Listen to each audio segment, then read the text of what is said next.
Welcome to ME academy. তো আজকে আমরা সংখ্যাতত্ত্ব বা থিওরি অফ নাম্বারের পার্ট 3 পড়াবো, তাই তো পার্ট 3 বলবো। 12 দাগ অব্দি অলরেডি আমাদের সূত্র বা তথ্য যাই বলো সেটা করে এসেছিলাম। আজকে 13 দাগ বলবো। 13 দাগে মোস্ট ইম্পর্টেন্ট একটা জিনিস আমি বক্স করে দিয়েছি, যেটা ভাগের নিয়ম, যে ভাজ্য সমান ভাজক ইন্টু ভাগফল প্লাস ভাগশেষ। যে ভাজ্য সমান ভাজক ইন্টু ভাগফল প্লাস ভাগশেষ, এটা মোস্ট ইম্পর্টেন্ট একটা সূত্র, যে সূত্রটা দিয়ে কাজে লাগবে। নেক্সট পড়বো বিভাজ্যতার নিয়ম। ফার্স্ট আমরা পড়বো হচ্ছে 2 দ্বারা বিভাজ্যতার নিয়ম। 2 দ্বারা বিভাজ্য, 2 দ্বারা বিভাজ্যের নিয়ম কি লিখেছি না, এককের অঙ্কটি জোড় অথবা শূন্য হলে, এককের অঙ্কটা জোড় সংখ্যা অথবা শূন্য হলে সংখ্যাটি 2 দ্বারা বিভাজ্য। উদাহরণে তাহলে কি লিখবো বলো, যে জোড় সংখ্যা অথবা শূন্য হলে, জোড় সংখ্যা অথবা, অর্থাৎ 2, 6, 4, 12 এগুলো, আর 10, 100, 1000 এগুলো এইরকম সংখ্যা কি হবে 2 দ্বারা বিভাজ্য। 3 দ্বারা বিভাজ্যের উদাহরণ কি বলছে না, 3 দ্বারা বিভাজ্য কোনগুলো, সবকটি অঙ্কের যোগফল 3 দ্বারা বিভাজ্য হলে সংখ্যাটি 3 দ্বারা বিভাজ্য। কোনো একটা অঙ্ক মানে সংখ্যার, কোনো একটা সংখ্যার, যেমন ধরো 345, 345 তো একটা সংখ্যা, এই সংখ্যাটার বলছে অঙ্কদ্বয়ের যোগফল 3 + 4 + 5 কত হচ্ছে, 3 আর 4 7 আর 5 12। এই 12টা কি বলতো, এই 12টা কিন্তু 3 দ্বারা বিভাজ্য, 3 দ্বারা বিভাজ্য, তাই তো 3 দ্বারা বিভাজ্য। 12 3 দ্বারা বিভাজ্য, তাহলে কি এই 345 সংখ্যাটাও 3 দ্বারা বিভাজ্য। 3 দ্বারা বিভাজ্যতার নিয়ম হলো। এরপর বলবো 4 দ্বারা বিভাজ্যতার নিয়ম। 4 দ্বারা বিভাজ্যতার নিয়ম কি বলছে, কোনো অঙ্ক সংখ্যার ডান দিকের শেষ দুটি অঙ্কের দ্বারা গঠিত সংখ্যা 4 দিয়ে বিভাজ্য হলে ও শেষ দুটি অঙ্ক শূন্য হলে তবে সংখ্যাটা 4 দ্বারা বিভাজ্য হবে।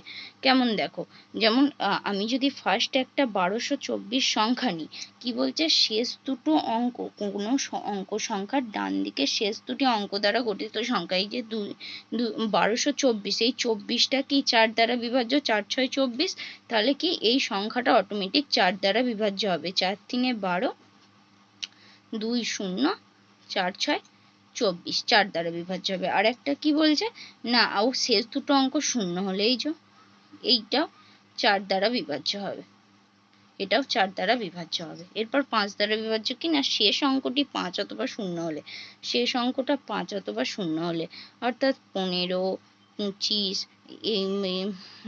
তারপর 155 এই সংখ্যাগুলো, বা 100, 1000 এই সংখ্যাগুলো কিন্তু সব 5 দ্বারা বিভাজ্য।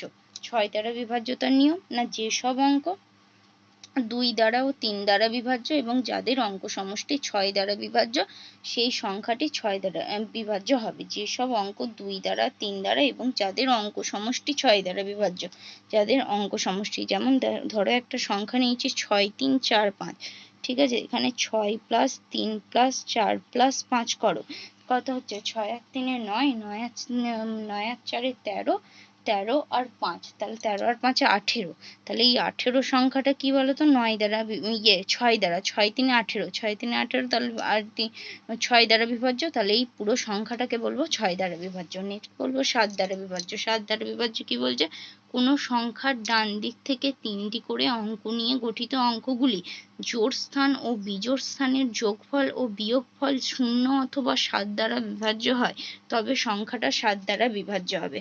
সাপোজ আমি তোমাকে একটা সংখ্যা নিয়ে দেখাচ্ছি, 5 2 3 6, ঠিক আছে, কি এর মধ্যে জোড় সংখ্যাগুলো কোনটা, এর মধ্যে 5 আর 3 হচ্ছে জোড়, যেটা -6 আর 5 আর 3 বিজোড়, 6 আর 2 হচ্ছে জোড়, প্লাস 6 আর 2 8, 5 আর 3 8, 8 - 8 0, অটোমেটিক সংখ্যাটা 7 দিয়ে বিভাজ্য হবে। দেখবে কত হচ্ছে, 7 7 49, 49 1 আর কত 3 3, আর এটা হচ্ছে তোমার 7 4 28, 2 5, 7 8 56 হলো। তাহলে এই সংখ্যাটা হচ্ছে 7 দ্বারা বিভাজ্য হলো।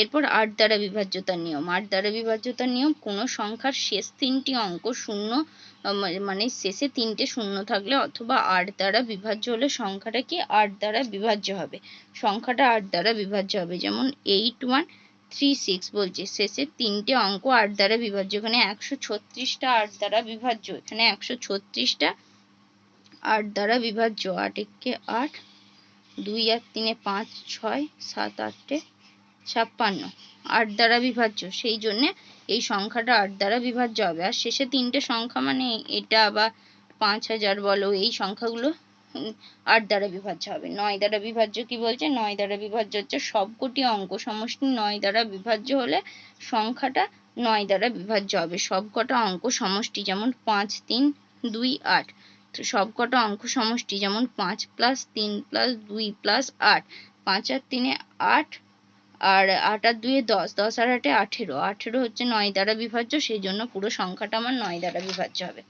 নেক্সট হচ্ছে তোমার 11 দ্বারা বিভাজ্য। 11 দ্বারা বিভাজ্য কি বলছে না, যদি সংখ্যাটির জোড় স্থানের অঙ্কগুলির যোগফল আর বিজোড় স্থানের অঙ্কগুলির যোগফলের পার্থক্য 0 অথবা 11 দ্বারা বিভাজ্য হয়, তবে সংখ্যাটা 11 দ্বারা বিভাজ্য হবে। কি এক্সাম্পল দেব? দেখো, একটা সংখ্যা নেব, একটা বড় সংখ্যা নেব, এই সংখ্যাগুলির মধ্যে জোড় স্থানের অঙ্কগুলোকে যোগ করব। 8 + 6 + 6 + 2, এটা হচ্ছে দেখো 22, আর 7 + 3 + 1, এটা হচ্ছে দেখো 11। তাহলে 22 - 11 কত হচ্ছে? 11। তাই সংখ্যাটা কি হবে? পুরোটা 11 দ্বারা বিভাজ্য হবে। আর কিছু নোট ডাউন মতো জিনিস আছে, সেই জিনিসগুলো একটু দেখে নাও। যে কোনো সংখ্যার 6টি অঙ্ক যদি একই হয় তবে সংখ্যাটা 7 11 13 দ্বারা বিভাজ্য হবে। কোনো সংখ্যার একই অঙ্ক জোড় যদি 3 বার থাকে সংখ্যাটা 3 7 13 37 39 দ্বারা বিভাজ্য হবে। কোনো সংখ্যার যদি একই অঙ্ক দুবার পরপর আসে তবে সংখ্যাটা 7 9 11 এবং 13 দ্বারা বিভাজ্য হবে। পরপর তিনটি সংখ্যার ঘনফলের সমষ্টি সর্বদাই সংখ্যা তিনটের সমষ্টি দ্বারা বিভাজ্য হবে। এই কথাগুলো এগুলো হচ্ছে নোট ডাউন করে নেবে খাতায়। ব্যাস, আজকে এটুকু। পরের দিন আবার অন্য কথা বলবো।